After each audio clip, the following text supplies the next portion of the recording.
महादेव जानिथिले नंदी भी तांको दर्शन पाई पिता शिलादंक भली भाव विह्वल होई जाइथिले, एते बेसी जे तांको किछि भी स्मरण नथिला।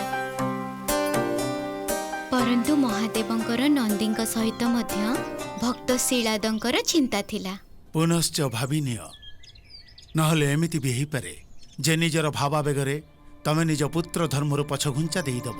मु आपणक भितरे मजी जाइछि महादेव। मोर अंतरात्मा आपणक रंगले रंगीन हेई सारिछि महादेव। आउ एबे ना मोर किछि धर्म स्मरण अछि आउ ना मोर कर्तव्य। एई कारणरु आपण ही किछि मार्ग कुंतु जहा द्वारा मो पिता को सद्गति मिलिबो आउ मु आपणकर चिरकाल पर्यंत सेवा करि परिबी। तथास्तु प्रभु। हे शिलाद पुत्र नंदी, आजिठू मु तुमको मो गणंक भितर स्थान दउची आ मोर गण होइथिबा कारणरु मृत्युर छाया तुम उपरे कदापि पड़िबनी। प्रभु खाली एतिकी नुहे, मोर आशीर्वादरु तुमर पिता ऋषि शिलादंको मोर परम धाम प्राप्त हब। आपण को कोटि कोटि धन्यवाद महादेव। मु आपण को पाखरे कृतज्ञ प्रभु।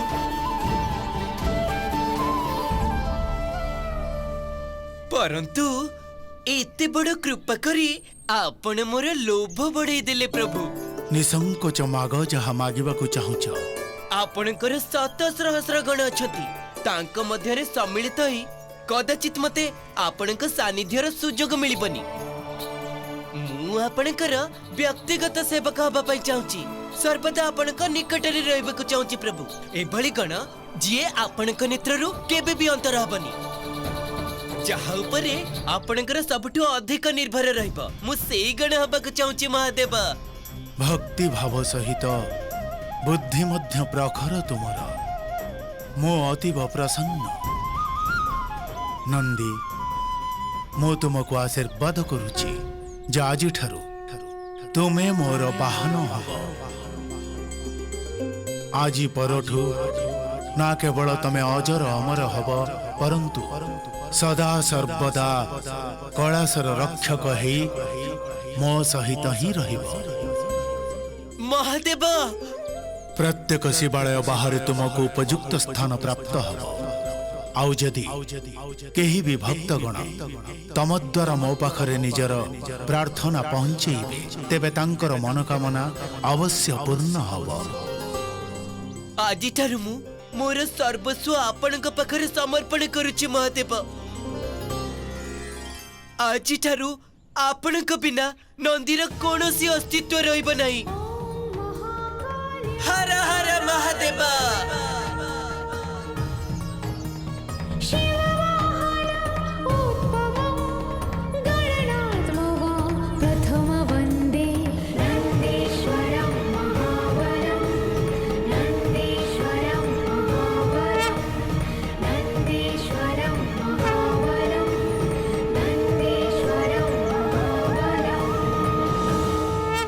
एही भली भावे महादेवंका आशीर्वादरु शिव अंश नंदी को नंदीश्वर पद प्राप्त हैला। अति उत्तम माता, अति उत्तम। ए कथा जेतिकी भावपूर्ण थिला सेतिकी ज्ञानवर्धक भी। आनंद आसीगला माता। धन्य आमर प्रभु, आउ धन्य तांकर अंश मारुति। पुत्र नंदी, धन्य तमे आउ धन्य तमर शिव भक्ति। ना कण प्रभु? हाँ देवी, नंदी समर्पण आउ निष्काम भक्तिर पराकाष्ठा। तथापि मध्य अहंकार लेश मात्र भी नाही अंक मनरे। आउ एहाई अंकर महानता देवी। आपण को कृपा ये प्रभु।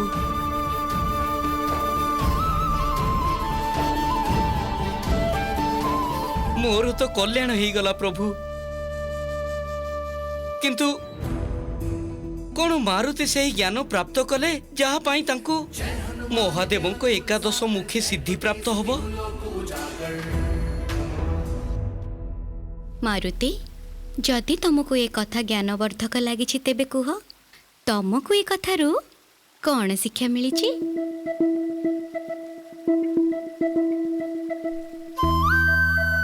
ମାତା, ଏ କଥାରୁ ଗୋଟେ ଶିକ୍ଷା ନୁହଁ, ଦୁଇଟି ଶିକ୍ଷା ମିଳିଛି ମତେ।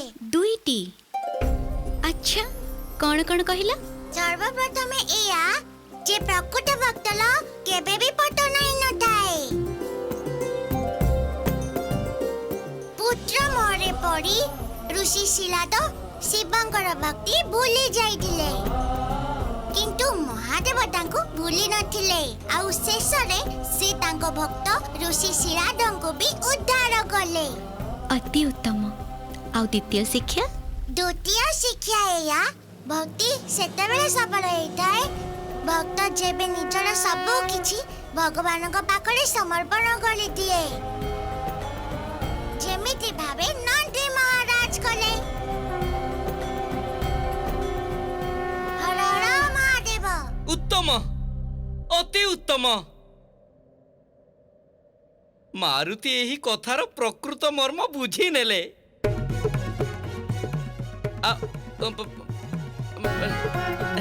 କ୍ଷମା କରନ୍ତୁ ପ୍ରଭୁ, ମୁଁ ତ ମୂଢ଼ ବୁଦ୍ଧି ପ୍ରଭୁ।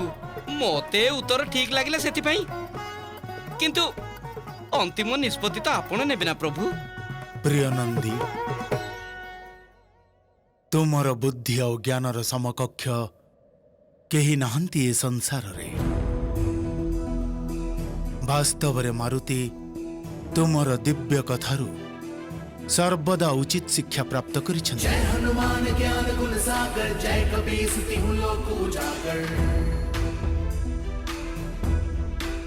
ଯଶସ୍ୱୀ ଭବ।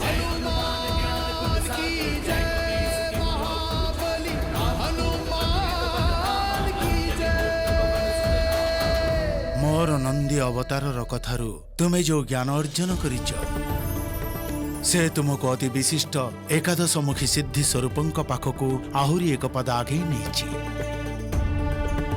ଯାହାର ଅର୍ଥ ହେଉଛି ଅତି ଶୀଘ୍ର ଏ ସଂସାର ତୁମର ଏକ ପରମ କଲ୍ୟାଣକାରୀ ଆଉ ଏକ ପରମ ଦିବ୍ୟ ରୂପ ଦର୍ଶନ କରିବ। ଆଜି ଭୋଜନ ଅତ୍ୟନ୍ତ ସ୍ୱାଦିଷ୍ଟ ହେଇଥିଲା, ଆନନ୍ଦ ଆସିଗଲା। ଆଚ୍ଛା, କିନ୍ତୁ ତମେ ତ ଯଥେଷ୍ଟ ଖାଇଲ ନାହିଁ। ତମର ସ୍ୱାସ୍ଥ୍ୟ ଠିକ ଅଛି ତ? ହଁ ହଁ ସ୍ୱାମୀ, ୟାଠୁ ଅଧିକ ସୁସ୍ଥ ମୁଁ ଆଗରୁ କେବେ ବି ଅନୁଭବ କରିନଥିଲି। ବାସ୍ତବରେ ମହାଦେବଙ୍କ କଥାରେ ମୋ ଆତ୍ମା ଏତେ ତୃପ୍ତ ହୋଇଯାଇଛି ଯେ ମୋ ଶରୀର ଭୋକ ଆଉ ଶୋଷ ଭୁଲି ସାରିଲେଣି। ମୁଁ ଦେଖୁଛି ଯେ କଥାର ସୂତ୍ର ଦ୍ୱାରା ପୁତ୍ର ଆଉ ମାତାଙ୍କ ବନ୍ଧନ ଆହୁରି ବି ପ୍ରଗାଢ଼ ହେଇ ଚାଲିଛି। ହଁ,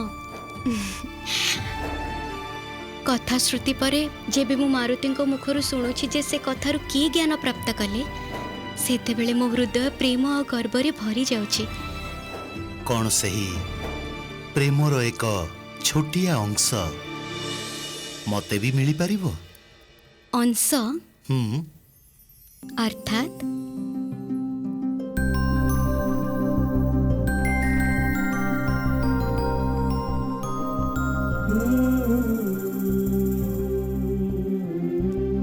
ଅର୍ଥାତ୍ ତମେ କ'ଣ ମତେ ତମର କେଶରେ ଏଇ ପୁଷ୍ପକୁ ଲଗେଇବାକୁ ଅନୁମତି ଦେଇପାରିବ?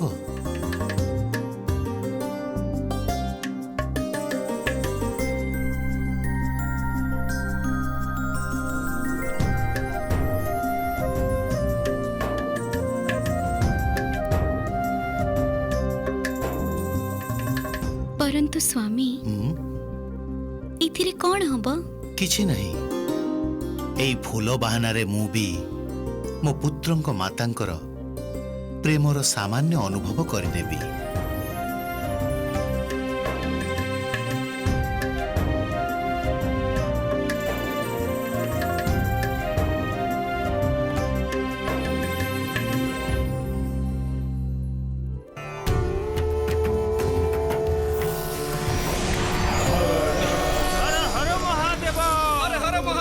ହର ହର ମହାଦେବ।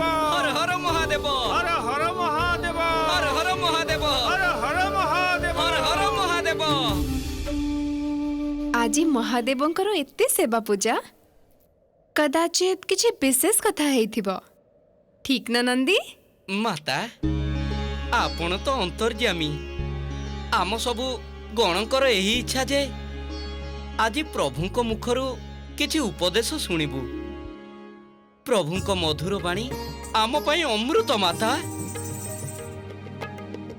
माता कौन आपण आम इच्छा प्रभुंक पाखरे पहुंचैबार सहायता करिवे विचार तो उत्तम पुत्र परंतु तुमर इच्छा पूर्ण करिबा मो अधिकार क्षेत्रर बाहरे नंदी सबु किछि महादेवंक समाधि उपर निर्भर करुछि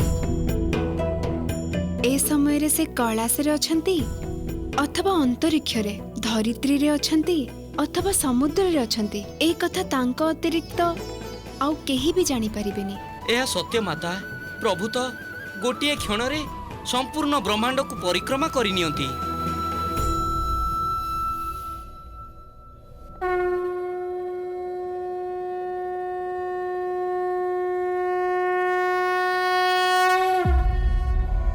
हर हर महादेव हर हर महादेव।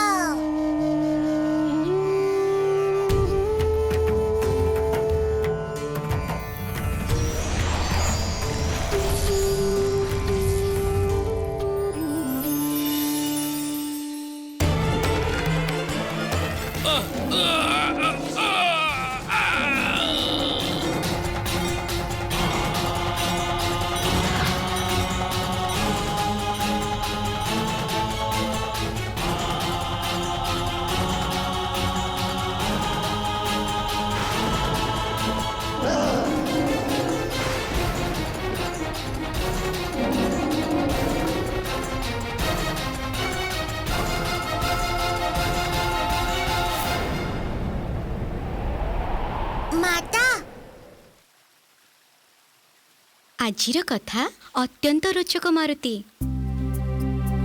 कारण आजिर कथारे नारायण आउ महादेव दुहिंकर समावेश होइछि श्रीहरि आ शिव शंभु एका संगरे तेबे शीघ्र आरंभ करंतु माता। जेतिकी उत्सुक तुमे अछ मारुति ठीक सेतिकी व्याकुल मु भी अछि मोर भी प्रतीक्षा अछि ए कथार आउ ए संसारर प्रतीक्षा रहिछि श्रीहरिंक नर अवतारर जेबे मारुति निजर एकादशमुखी स्वरूप को प्राप्त करी तांकर सखा तांकर सहायक हेबे उचित कहले आपण सेई पर्यायर पहुँचीबा पई एई सब कथार महत्व असीमित आपणक 10 रूपर दिव्य गाथा सुनी सारिबा परे जाई हनुमानंकु एकादशमुखी स्वरूप प्राप्त हेबो परंतु मते मु जानिछि देवी जेउ भଳି मारुतिंक ध्यान पूजार समाप्ति परे पूजार प्रसाद उपर ही थाए सेही भଳି आपणको मूल कथाटु अधिक प्रिय कथार निष्कर्ष आपण तो मो मनर कथा पढ़ी नेले स्वामी वास्तव रे मोर तो उत्सुकता रही था यह सुनिबा पई जे कुन्नी मारुति आपणक कथारु कोन सिखिले ये सेई कालर कथा मारुति जेबे राक्षस हिरण्यकश्यप श्रीहरि विष्णु को निजर परम शत्रु भाबुथिले हिरण्यकश्यप से चतुर राक्षस ब्रह्मदेव को तपस्या करी एई वरदान नेथिला जे तार मृत्यु ना दिन रे हेई परिबो ना राति रे ना देवता ताकू मारी परिबे आउ ना दानव ना पशु ना मानव एमिति कि तार मृत्यु ना धरित्री ऊपर हेई परिबो आउ ना आकाश रे अर्थात एही वरदान प्रकृत अर्थरे हिरण्यकश्यप को अमर करि देथिला तार अत्याचार समग्र संसार रे हाहाकार सृष्टि करदेला कहंती ना दीप तळे अंधार बोली आउ एठी हेला तार विपरीत अंधकार घरे जन्म नेला आलोक हिरण्यकश्यपर पुत्र प्रहलाद हेला सर्वश्रेष्ठ विष्णु भक्त हिरण्यकश्यपर भवन हरि नाम रे गुंजरित हेला वीर मोदिय मंत्रर उच्चारण को एबे एही क्षणी ओम नमः भगवते वासुदेवाय एही विश्वासघातक राजद्रोही विष्णु भक्त को ମୃତ୍ୟୁଦଣ୍ଡ ଦଉଛି ମୁଁ। ଅନେକ ଥର ସେ ରାକ୍ଷସ ନିଜ ପୁତ୍ରକୁ ହିଁ ବଧ କରିବାକୁ ଚେଷ୍ଟା କଲା, ପରନ୍ତୁ ପ୍ରତ୍ୟେକ ଥର ପ୍ରହ୍ଲାଦର ବିଷ୍ଣୁ ଭକ୍ତି ତାର କବଚ ହେଇ ତାକୁ ରକ୍ଷା କରୁଥିଲା। ହିରଣ୍ୟକଶ୍ୟପ କ୍ରୋଧରେ ଆସି ପ୍ରହ୍ଲାଦର ଭକ୍ତିର ପରୀକ୍ଷା ନେବାକୁ ଯାଇ ତାକୁ ଆଉ ନିଜ ପରମ ଶତ୍ରୁ ବିଷ୍ଣୁଙ୍କୁ ଆହ୍ୱାନ ଦେଲା। ତେବେ ତୁ କହୁଛୁ ଯେ ତୋ ପ୍ରଭୁ ସର୍ବଶକ୍ତିମାନ ବୋଲି, ସର୍ବବ୍ୟାପୀ, ସେ ସର୍ବତ୍ର ବାସ କରନ୍ତି। ତେବେ ତ ସିଏ ଏ ସ୍ତମ୍ଭରେ ନିଶ୍ଚୟ ଥିବେ, ନୁହେଁ ପ୍ରହ୍ଲାଦ? ତେବେ କହ, କୋଉଠି ଅଛନ୍ତି ସେ? ଡାକ ତୋ ପ୍ରଭୁଙ୍କୁ। ବିଷ୍ଣୁ, ସାହସ ଅଛି ତ ପ୍ରକଟ ହୁଅ ଆଉ ସମ୍ମୁଖୀନ ହୁଅ ହିରଣ୍ୟକଶ୍ୟପ ଗଦାର, ଅନ୍ୟଥା ତମ ଶିଷ୍ୟର ଅନ୍ତ ନିଶ୍ଚିତ। ओम नमः भगवते वासुदेवाय। ओम नमः भगवते वासुदेवाय। ओम नमः भगवते वासुदेवाय।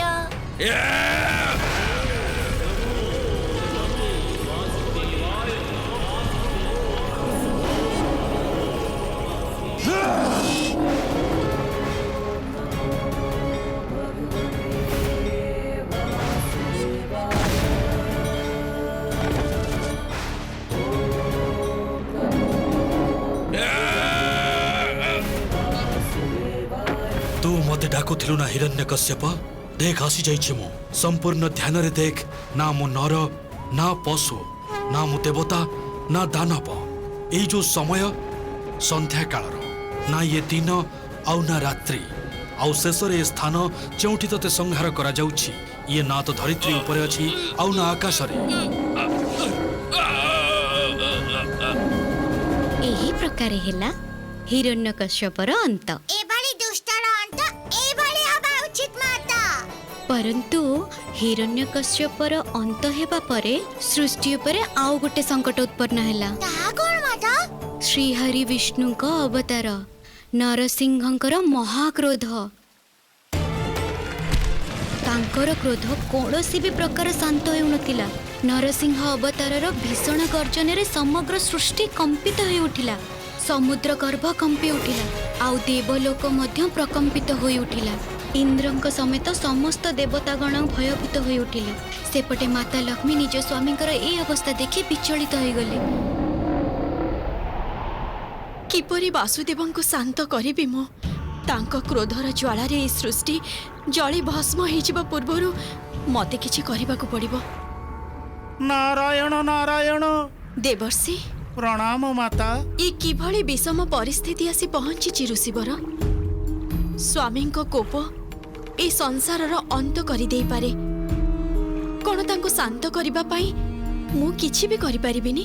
ମାତା, ଆପଣ ଚାହିଁଲେ ପ୍ରୟାସ ଅବଶ୍ୟ କରିପାରିବେ, କାରଣ ଏଭଳି ସ୍ଥିତିରେ ପତି ପତ୍ନୀ ହିଁ ପରସ୍ପରକୁ ଶାନ୍ତ କରିପାରିବେ।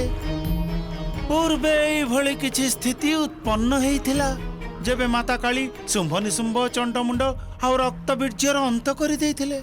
ସେ ସମୟରେ ଦେବୀ କାଳିକାଙ୍କ କ୍ରୋଧ ବି ଚରମ ଅବସ୍ଥାରେ ପହଞ୍ଚିଥିଲା, ଆଉ ସେ ବହୁତ ଆକ୍ରମକ ହେଇଯାଇଥିଲେ। ଆଉ ଯେତେବେଳେ କୌଣସି ପ୍ରକାର ତାଙ୍କ କ୍ରୋଧ ଶାନ୍ତ ହେଲା ନାହିଁ, ସେତେବେଳେ ସ୍ୱୟଂ ମହାଦେବ ତାଙ୍କୁ ଶାନ୍ତ କରିବାକୁ ତାଙ୍କ ମାର୍ଗରେ ଶୋଇଯାଇଥିଲେ।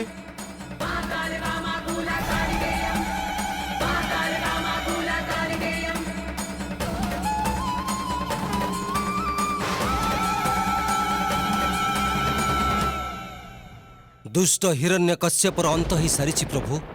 ଏବେ ଆପଣ ଶାନ୍ତ ହେଇଯାଆନ୍ତୁ। ଆପଣଙ୍କ କ୍ରୋଧର ଅଗ୍ନିରେ ଏ ସମଗ୍ର ସଂସାର ଜଳୁଛି ବାସୁଦେବ।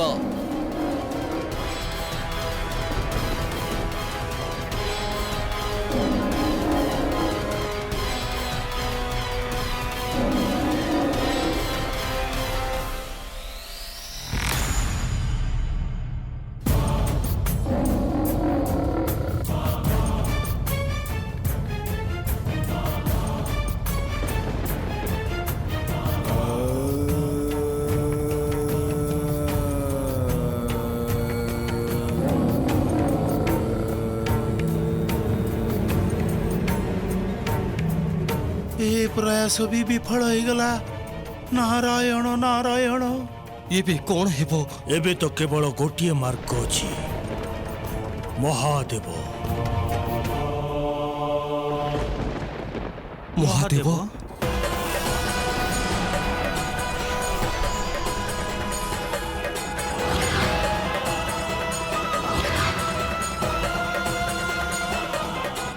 ପ୍ରଣାମ ପ୍ରଭୁ। ପ୍ରଭୁ, କେବଳ ଆପଣ ଶ୍ରୀହରିଙ୍କ ନରସିଂହ ଅବତାରର କ୍ରୋଧକୁ ଶାନ୍ତ କରିପାରିବେ। ମହାଦେବ ନରସିଂହଙ୍କର କ୍ରୋଧ କିପରି ଶାନ୍ତ କଲେ? ମହାଦେବ ତ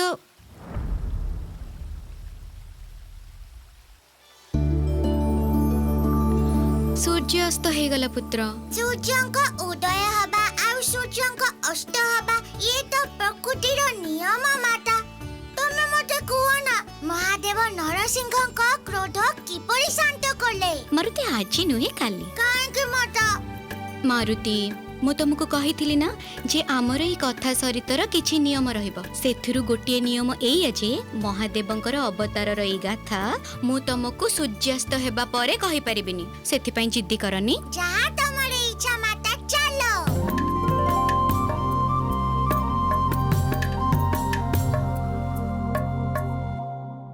ଏବେ ମାରୁତିଙ୍କ ସହିତ ମତେ ବି ପ୍ରତୀକ୍ଷା କରିବାକୁ ପଡ଼ିବ କାଲି ପର୍ଯ୍ୟନ୍ତ, ଯେ କଥାରୁ ମିଳିଥିବା ଶିକ୍ଷା କ'ଣ ଏହା ଜାଣିବା ପାଇଁ। ସୂର୍ଯ୍ୟଦେବ ତ କିଛି କ୍ଷଣ ପରେ ବି ଅସ୍ତାଚଳକୁ ଯାଇପାରିଥାନ୍ତେ ନା? ଦୁର୍ଭାଗ୍ୟବଶତଃ ଦେବୀ, କର୍ତ୍ତବ୍ୟ ପାଳନରେ ଏ ପ୍ରକାର ଆବେଗର କୌଣସି ସ୍ଥାନ ନାହିଁ। ସୂର୍ଯ୍ୟଦେବ ମଧ୍ୟ ଅନ୍ୟମାନଙ୍କ ଭଳି ସୃଷ୍ଟିର ଅନୁଶାସନ ସହ ବନ୍ଧା। ଆଉ ଏହି ଅନୁଶାସନ ଓ ସଂଯମ ମାରୁତିଙ୍କୁ ଶିଖିବାକୁ ହବ। କେତେ ବଡ଼ କଥା, କେତେ ସହଜ ଭାଷାରେ କହିଦେଲେ ଆପଣ ପ୍ରଭୁ।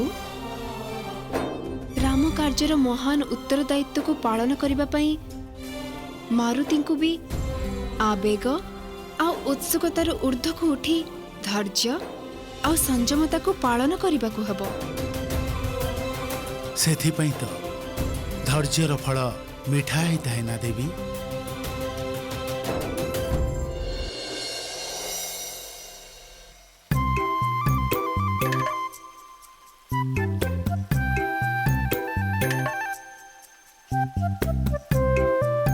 ମାରୁତି, କଥା କ'ଣ? ଆଜି ମୋ ପୂର୍ବରୁ ତମେ ଏଠିକି ଚାଲି ଆସିଛ? ଏଇ ଚମତ୍କାର କିପରି ହେଲା? ମାତା, ଯେବେ ମନରେ ଏତେ ସବୁ ପ୍ରଶ୍ନ ଘୁରି ବୁଲୁଥିବ ତେବେ ନିଦ୍ରା କିପରି ଆସିବ? ଯେବେ ନିଦ୍ରା ନ ଆସିବ ତେବେ ମୋ ମା ପୁଚ୍ଛ ସହିତ କେତେ ଖେଳୁଥିବି ମାତା। ଠିକ ଅଛି, ତମ ମନର ଜିଜ୍ଞାସାକୁ ମୁଁ ଶାନ୍ତ କରୁଛି, ପରନ୍ତୁ ତା ପୂର୍ବରୁ ମହାଦେବଙ୍କ ସ୍ତୁତି।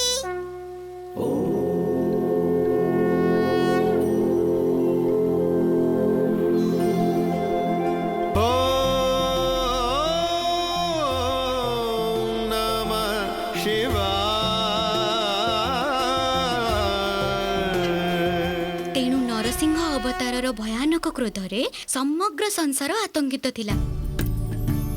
ତାପରେ ସେ କ୍ରୋଧ ଅଗ୍ନିକୁ ଶାନ୍ତ କରିବା ପାଇଁ ମହାଦେବ ଏପରି ଏକ ସ୍ୱରୂପ ଧାରଣ କଲେ ଯାହାର କଳ୍ପନା କାହାକୁ ବି ନଥିଲା।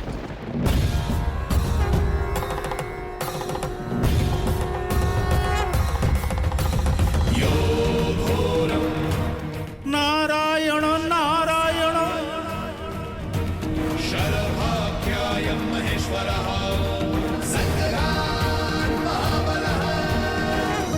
ଭଗବାନ ଶ୍ରୀହରି ନରସିଂହ ଅବତାରଙ୍କ କ୍ରୋଧକୁ ଶାନ୍ତ କରିବା ପାଇଁ ମହାଦେବ ଶରବ ଅବତାରର ରୂପ ଧାରଣ କଲେ। ଶରବ ଅବତାର? ଏହି ଅବତାରରେ ମହାଦେବ ତାଙ୍କର ଅଧା ଶରୀର ମୃଗ ଅର୍ଥାତ୍ ହରିଣ ରୂପ ଧାରଣ କଲେ, ଆଉ ଅଧା ଶରୀର ସରବ ନାମକ ଏକ ପକ୍ଷୀର। ସରବ ନାମକ ଏକ ପକ୍ଷୀ ବିଷୟରେ ଏହି ବିଶ୍ୱାସ ରହିଛି, ପୌରାଣିକ କାଳରେ ଗୋଟେ ଏଭଳି ପକ୍ଷୀ ରହୁଥିଲା ଯାହାର 8ଟି ଗୋଡ଼ ଥିଲା, ଆଉ ଯିଏ ବନର ସିଂହଠୁ ବି ଶକ୍ତିଶାଳୀ ଥିଲା। କଣ ଦୁହିଁଙ୍କ ଭିତରେ ଯୁଦ୍ଧ ହେଲା ମାତା? ମହାଦେବ ଯେବେ ସରବ ଅବତାର ଧାରଣ କଲେ ସେତେବେଳେ ସେ ସର୍ବପ୍ରଥମେ ନରସିଂହ ଅବତାରଙ୍କ ସ୍ତୁତି କଲେ। କେତେ ଅଲୌକିକ ଦୃଶ୍ୟ ହେଇଥିବ ମାତା। ହଁ ପୁତ୍ର, ପରନ୍ତୁ ନରସିଂହ ଅବତାରଙ୍କ କ୍ରୋଧ ଯେମିତିକୁ ସେମିତି ରହିଲା। ତାପରେ କଣ ଆଉ ହବ? ମହାଦେବ ବି ଦେଖେଇଦେଲେ ନିଜର ରୁଦ୍ର ଅବତାର।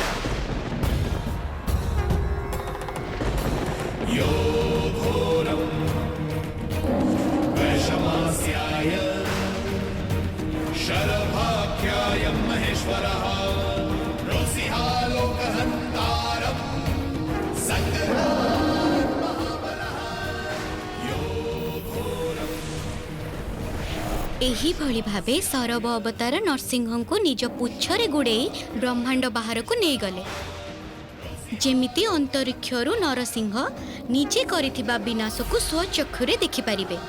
ଯେବେ ନରସିଂହ ଦେଖିଲେ ଯେ ଧରିତ୍ରୀ ଉପରେ କିଭଳି ହାହାକାର କରିଛନ୍ତି, ତେବେ ତାଙ୍କୁ ଗ୍ଲାନି ହେଲା। ଫଳସ୍ୱରୂପ ତାଙ୍କ କ୍ରୋଧ ଧୀରେ ଧୀରେ ଶାନ୍ତ ହେଲା, ଆଉ ସେ ସରବ ଅବତାରଙ୍କ ସ୍ତୁତି କରିବାକୁ ଲାଗିଲେ। ତତ୍ପଶ୍ଚାତ୍ ମହାଦେବ ନିଜ ବାସ୍ତବ ରୂପକୁ ଆସିଗଲେ। ତାପରେ ଆଗକୁ କଣ ହେଲା ମାତା? ତାପରେ ଭଗବାନ ନରସିଂହ ମହାଦେବଙ୍କୁ ଧନ୍ୟବାଦ ଦେଲେ, ଆଉ ତାଙ୍କ ଭକ୍ତ ପ୍ରହ୍ଲାଦକୁ ଆଶୀର୍ବାଦ ଦେଲେ ଯେ ସେ ଯେବେ ବି ତାଙ୍କୁ ସ୍ମରଣ କରିବେ ସେ ତାଙ୍କୁ ଅବଶ୍ୟ ଦର୍ଶନ ଦେବେ। ଏବେ ତମେ କୁହ ମାରୁତି, ତମକୁ ଏ କଥାରୁ କି ଶିକ୍ଷା ମିଳିଲା? ଅହଙ୍କାର ଭଳି କ୍ରୋଧ ବି ବିକାର ହେଇଥାଏ। ଯଦି ଠିକ୍ ସମୟରେ ତାର ଉପଚାର ନ କରାଯିବ, ସ୍ୱୟଂର କ୍ଷତି ସହିତ ଅନ୍ୟମାନଙ୍କର ବି ଅନିଷ୍ଟ ହେଇଥାଏ। ଉତ୍ତମ। ୟା ବ୍ୟତୀତ ଏ କଥାରୁ ମତେ ଏହି ଶିକ୍ଷା ମିଳୁଛି, ଯେବେ କ୍ରୋଧରେ ଭଗବାନ ନିଜର ନିୟନ୍ତ୍ରଣ ରଖିପାରି ନାହାନ୍ତି, ତେବେ ସାଧାରଣ ମନୁଷ୍ୟଙ୍କର କଣ ଅକ୍ତିଆର? ପରିସ୍ଥିତି ଯେପରି ବି ହଉ, ଆମକୁ କ୍ରୋଧ କରିବାରୁ ଦୂରେଇ ରହିବା ଉଚିତ। ଅତି ଉତ୍ତମ ମାରୁତି, ଅତୁଳନୀୟ ବିଶ୍ଳେଷଣ କରିଛ ତମେ। ମୁଁ ତମକୁ ଆଶୀର୍ବାଦ ଦେଉଛି ଯେ ତମର ବିବେକଶୀଳତା ଏହିପରି ଅକ୍ଷୁଣ୍ଣ ରହୁ। ଧନ୍ୟବାଦ ମାତା। ମତେ ପୁରସ୍କାର ସ୍ୱରୂପ ଏବେ ଆଉ ଗୋଟେ କଥା ଶୁଣେଇବେ? ଯଦି ତମେ ପ୍ରସ୍ତୁତ ଅଛ, ତେବେ ମହାଦେବଙ୍କର ଆଉ ଗୋଟିଏ ଅବତାରର କଥା ଆରମ୍ଭ କରିବା। ତେଣୁ ମହାଦେବଙ୍କର ଏହି ଅବତାର ହେଉଛି ଗୃହପତି।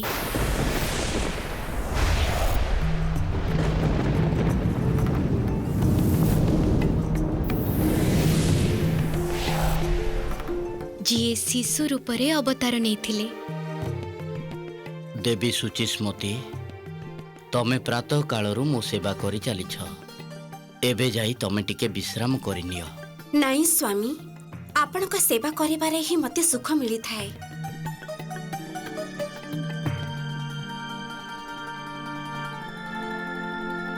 ଦେବୀ, ମୁଁ ଯେତେବେଳେ ଜାଗ୍ରତ ରହିଥାଏ, ତମେ ସେତେବେଳେ ମୋର ଏମିତି ହିଁ ସେବା କରିଥାଅ। ସ୍ୱାମୀ, ଆପଣଙ୍କ ସାଧନାରେ ସହାୟକ ଆଉ ଉତ୍ପ୍ରେରିକା ହବା ହିଁ ମୋର ଧର୍ମ ଆଉ ସୌଭାଗ୍ୟ। ତମର ମନ ବି ତମ ସେବା ଭଳି ଅତ୍ୟନ୍ତ ପବିତ୍ର। ଦେବୀ, ମୁଁ ତମ ଉପରେ ଅତି ପ୍ରସନ୍ନ ହେଲି। ମୁଁ ତମକୁ ତମ ଇଚ୍ଛା ଅନୁସାରେ ଏକ ବର ଦେବାକୁ ଚାହୁଁଛି। କୁହ ଦେବୀ, ତମର କ'ଣ ଇଚ୍ଛା ଅଛି? ସ୍ୱାମୀ, ଏମିତିରେ ତ ମୋ ପାଖରେ ସବୁ କିଛି ଅଛି। କେବଳ ଗୋଟେ ସନ୍ତାନର ଅଭିଳାଷ କରୁଛି। ଯଦି ସେତିକି ପୂରଣ ହେଇଯିବ, ତାହେଲେ ଆମ ସଂସାର ପରିପୂର୍ଣ୍ଣ ହେଇଯିବ। ସ୍ୱାମୀ, ଉଚିତ କଥା ଦେବୀ। ରୁହନ୍ତୁ ସ୍ୱାମୀ, ୟା ପୂର୍ବରୁ ଆପଣ ନିଜ ମୁଖରୁ ଆଶୀର୍ବାଦ ପ୍ରଦାନ କରିବେ। ମୁଁ ଆପଣଙ୍କ ସମ୍ମୁଖରେ ମୋର ଇଚ୍ଛାକୁ ସମ୍ପୂର୍ଣ୍ଣ ରୂପେ ପ୍ରକାଶ କରୁଛି। ସ୍ୱାମୀ, ଅବଶ୍ୟ ଦେବୀ, କୁହ ମୋତେ। ସ୍ୱାମୀ, ମୁଁ ମହାଦେବଙ୍କ ଠାରୁ ପ୍ରାପ୍ତ ବରଦାନ ଦ୍ୱାରା ଆଉ ତାଙ୍କର ସ୍ୱରୂପ ଧାରଣ କରିଥିବା ପୁତ୍ରର ହିଁ ମା ହେବାକୁ ଚାହୁଁଛି।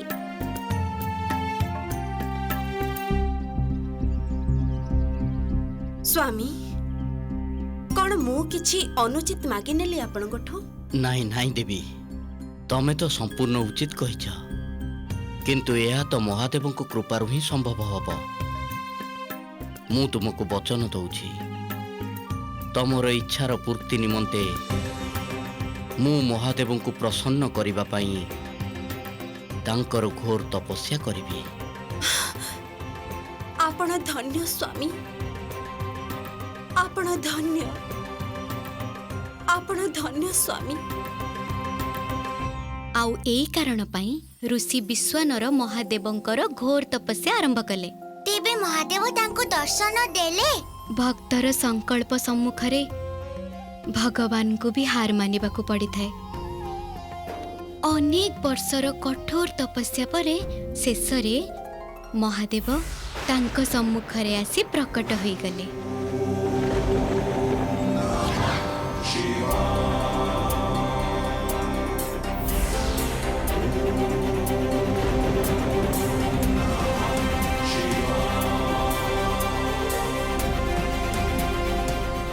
ମହାଦେବ, ବରଦାନ କରିବା ପୂର୍ବରୁ ମୁଁ ତୁମକୁ ଏହା ସ୍ମରଣ କରିବାକୁ ଚାହୁଁଛି ଯେ ଧରାରେ ଜନ୍ମ ନେଉଥିବା ପ୍ରତ୍ୟେକ ଜୀବ ନିଜର ନିୟତି, ନିଜର ଭାଗ୍ୟ, ନିଜର ଦୁର୍ଭାଗ୍ୟକୁ ସାଙ୍ଗରେ ନେଇ ହିଁ ଆସନ୍ତି। ତୁମର ପୁତ୍ର ପ୍ରାପ୍ତି ଅବଶ୍ୟ ହେବ ଋଷି ବିଶ୍ୱାନର, ପରନ୍ତୁ 12 ବର୍ଷ ବୟସରୁ ତା ଉପରେ ଘୋର ସଙ୍କଟର ଯୋଗ ରହିବ। ଏହି କାରଣରୁ ତାକୁ ଅତ୍ୟନ୍ତ ସାବଧାନ ରହିବାକୁ ହେବ, କାହିଁକି ନା ବିପତ୍ତି କେତେବେଳେ ଆଉ କେଉଁ ରୂପରେ ଆସିବ ଏହା କେହି ବି ଜାଣିନାହାନ୍ତି। ଆଉ ତା ସହ ସଙ୍କଟର ନିବାରଣ ତାକୁ ସ୍ୱୟଂ ହିଁ ଖୋଜିବାକୁ ହେବ। ଯାହା ଆପଣଙ୍କ ଇଚ୍ଛା ପ୍ରଭୁ। ତାପରେ ମହାଦେବଙ୍କ ଆଶୀର୍ବାଦରୁ ଋଷି ବିଶ୍ୱାନର ଆଉ ଦେବୀ ସୁଚିସ୍ମତୀଙ୍କୁ ଏକ ସନ୍ତାନ ପ୍ରାପ୍ତି ହେଲା। ଦିନେ ଯେତେବେଳେ ସୁଚିସ୍ମତୀ କୁଟୀର ବାହାରେ ନିଜ ପୁତ୍ରକୁ ଶୁଆଉଥିଲେ, ନାରାୟଣ ନାରାୟଣ,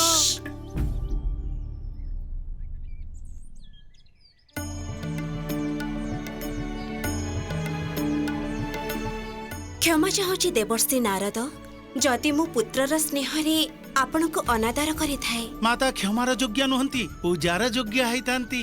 ସଦା ଜୀବନରେ ସୁଖ ଶାନ୍ତି ଅଖଣ୍ଡ ରହୁ। ମୋର ସୁଖର ଆଧାର ଏବେ ତ ମୋ ପୁତ୍ର ଦେବର୍ଷି। କୃପା କରି ତାକୁ ଚିରାୟୁ ହବାର ଆଶିଷ କରନ୍ତୁ। ଅବଶ୍ୟ ଦେବୀ।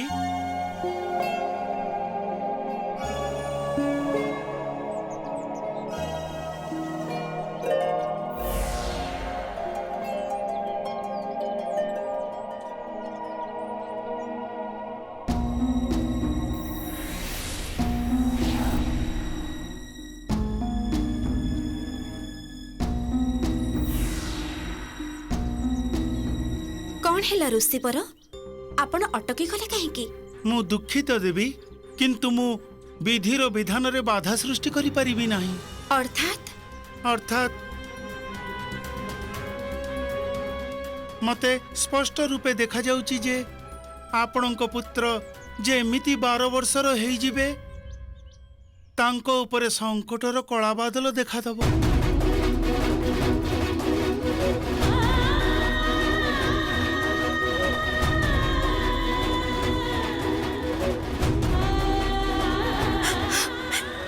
ଈଶ୍ୱର, ଏ ନିୟତିର କିଭଳି ପରିହାସ ମୁନିବର।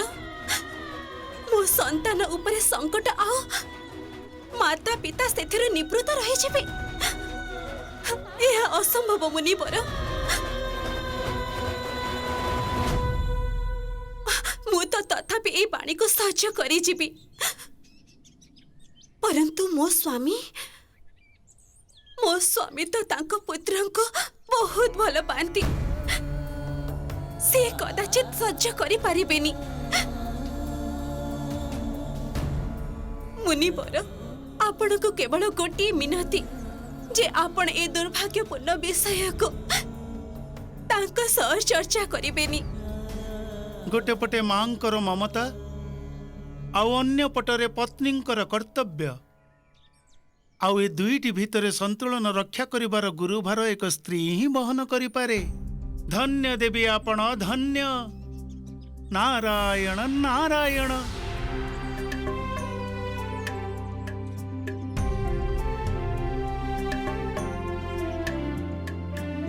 ଭାଗ୍ୟର ଏହିଭଳି ବିଡ଼ମ୍ବନା। ଜଣେ ଏଇ କଥାକୁ ଲୁଚେଇଲେ ଯେମିତି ଅନ୍ୟ ଜଣକୁ କଷ୍ଟ ନ ହେବ, ଆଉ ଅନ୍ୟ ଜଣକ ବି ଠିକ୍ ସେଇଆ କଲେ। ଏଇଭଳି ଅଟଳ ପ୍ରେମ ଥିଲା ପତି ପତ୍ନୀଙ୍କ ଭିତରେ। ପରନ୍ତୁ କିଛି ସମୟ ପରେ ଦୁହିଁଙ୍କ ପକ୍ଷରେ ଏହି ଦୁଃଖଦ ସମାଚାରର ବୋଝ ଉଠାଇବା ଅସମ୍ଭବ ହୋଇପଡ଼ିଲା।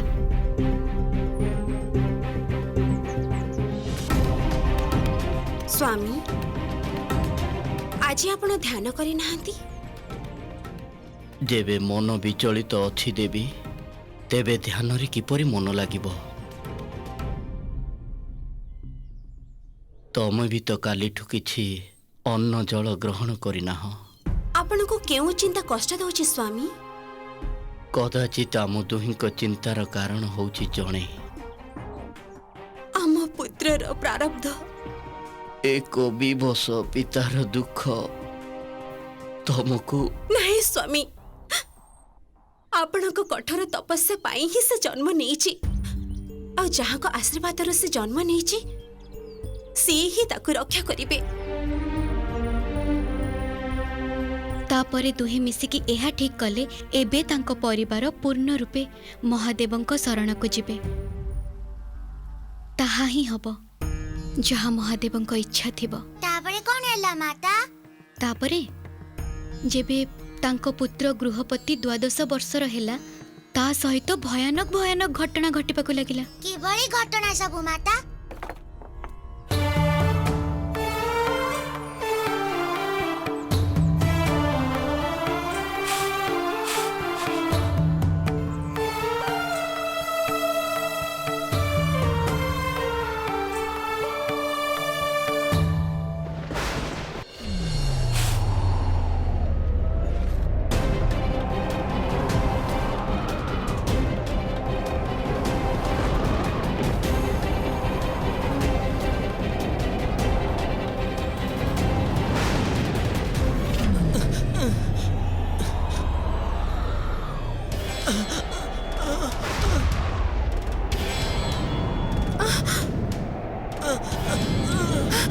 ସ୍ୱାମୀ,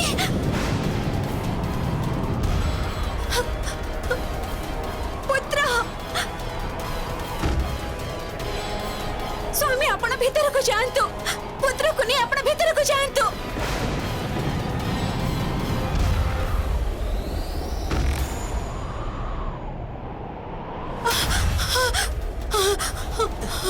ପୁତ୍ର, ପିତାଶ୍ରୀ ବସ। ପୁତ୍ର, ତମେ ପିତାଶ୍ରୀ। ଠିକ ଅଛ ନା? ହଁ ପିତାଶ୍ରୀ। କିଛି ହେଇନି ତ ତମର? ନାହିଁ ପିତାଶ୍ରୀ। ପୁତ୍ର, ତମେ ଠିକ ଅଛ ନା?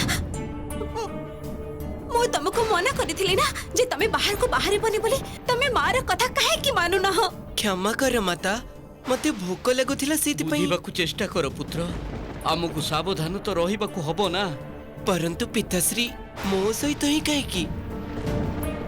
କଣ ଭୁଲ ହେଇଛି ମୋର?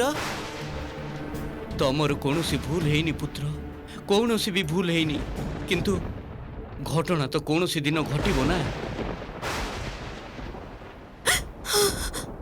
ଆଜି ମୁଁ ଜାଣିବାକୁ ଚାହେଁ ପିତାଶ୍ରୀ, କାହିଁକି ମୋ ଘର ମୋ ପାଇଁ ବନ୍ଦୀଗୃହ ହେଇଯାଇଛି? କେତେ ଦିନ ଏ ଦଣ୍ଡ ଭୋଗିବାକୁ ପଡିବ ପିତାଶ୍ରୀ? କୁହନ୍ତୁ ପିତାଶ୍ରୀ, କୁହନ୍ତୁ। ସ୍ୱାମୀ, ପୁତ୍ର, ତମର ଜନ୍ମ ମହାଦେବଙ୍କ ବରଦାନରୁ ହେଇଛି। 12 ବର୍ଷର ଆୟୁଷ ପରେ ତମ ଜୀବନ ଉପରେ ଘୋର ସଙ୍କଟ ଅଛି।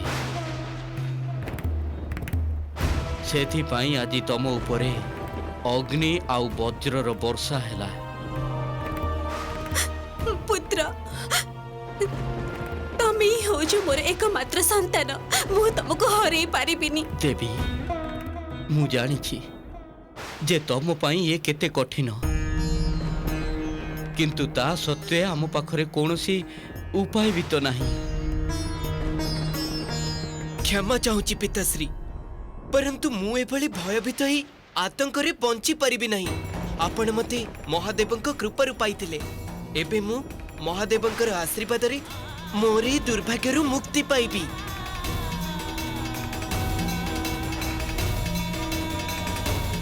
ମୁଁ କାଶୀ ଯିବି ଆଉ ମୋର କଠୋର ତପସ୍ୟା ଦ୍ୱାରା ମହାଦେବଙ୍କୁ ସନ୍ତୁଷ୍ଟ କରିବି। ଓମ୍ ନମଃ ଶିବାୟ, ଓମ୍ ନମଃ ଶିବାୟ, ଓମ୍ ନମଃ ଶିବାୟ।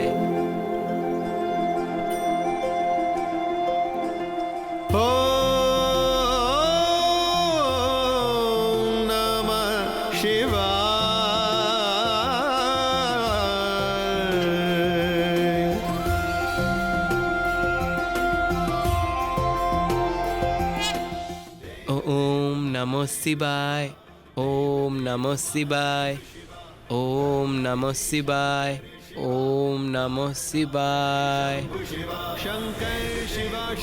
ओम नमः शिवाय ओम नमः शिवाय ओम नमः शिवाय। हे मूर्ख बालक, जदि तोर भय अग्नि प्रति अछि तेबे शिवंक पूजा काहीकि करूछु? ओम नमः शिवाय। जदि जीवित रहिबाकु चाहुछु तेबे मोर उपासना कर। जदि मु प्रसन्न हेबी तेबे केबे भी तो ऊपर अग्नि वर्षा होबनी।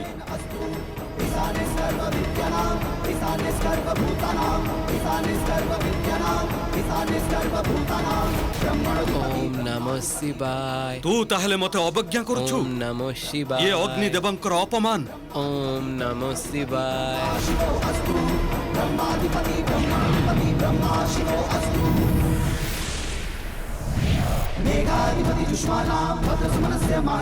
ए विकट अग्नि वर्षारु तते केही बंचेई पारिबेनी।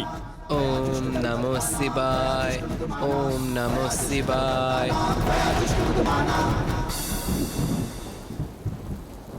हठात एमिति मेघ को उठु आसीगला। ओम नमः शिवाय ओम नमः शिवाय ओम नमः शिवाय ओम नमः शिवाय। एहा उचित हेला नहीं। ओम नमः शिवाय। माता ए कथा तो बहुत रोचक आउ भावपूर्ण। तापरे कोन हला?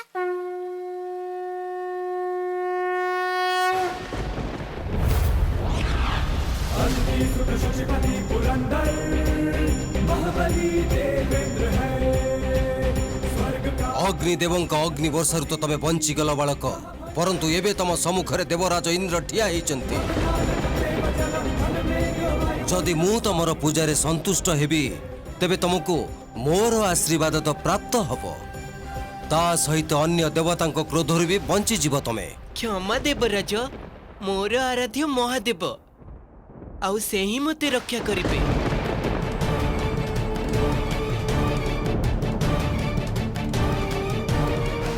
अरे मूर्ख बालक, को भ्रमरे पड़ी जाइछु?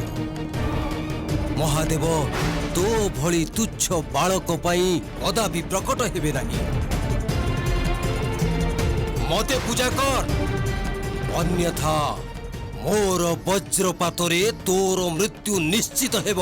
भयपूर्वक कहार हृदय रे कहा प्रति भक्ति अथवा प्रेम उत्पन्न करिबा संभव नुहे। मु पुनश्च आपनकु क्षमा मागुछि इंद्रदेव। दुष्ट बालक, कदाचित तोर मृत्यु मोरी हाथरे ही लेखा हेछि। मु देखिबी किए तते बंचेइबाकु आसीबो।